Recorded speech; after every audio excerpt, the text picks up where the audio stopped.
So in this section, we're going to look at how do you convert a fraction to a percent. Now, it helps to understand that a percent, even the term itself represents cents are 100ths.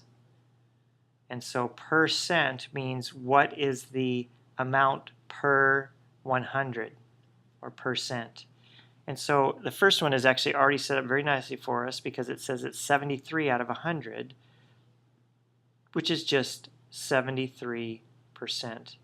And you could, if you wanted to, take a calculator and you could just show that if you took 73 divided by 100, you would get the decimal 0.73. And if you just read that decimal, that's 73 100ths. Both of those are the same thing. 73 out of 100 is 73 100ths. And a percent is just simply recording something out of 100. So if I look at the next problem, 14 out of 50 could actually be written as 28 out of 100.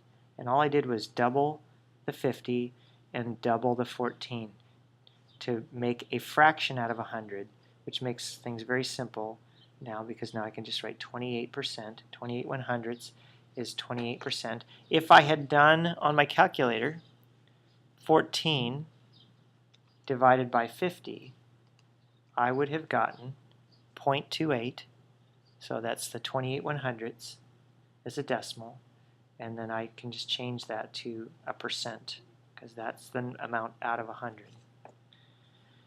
And for the next one, again, I could just rewrite this as a number out of 100. If that's 10 times as much, 10 times 10 is 100, 10 times 3 is 30, then 3/10 represents 30%. So anytime I can write it out of 100, I'm just going to take that top number and rewrite it as a percent. And I can continue 11/20ths. That one's pretty easy to change to 100. 20 times 5 is 100.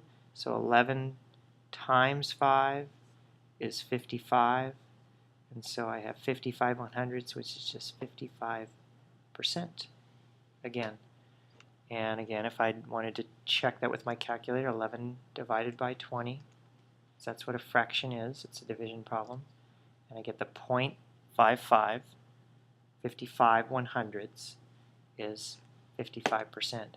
Now you might notice on the next one that the first number is bigger than the second number. And what I know right away, that means that this is going to be greater than 100. The whole amount is 25, and I have more than the whole amount, then I have more than 100%. So, and 25 changing to 100 is pretty easy. I'm going to multiply that times 4 and get 100, and this times 4, and that's going to give me 164 out of 100, which is 164%. And you might say, well, how can you have more than 100%? How can you have more than the whole thing?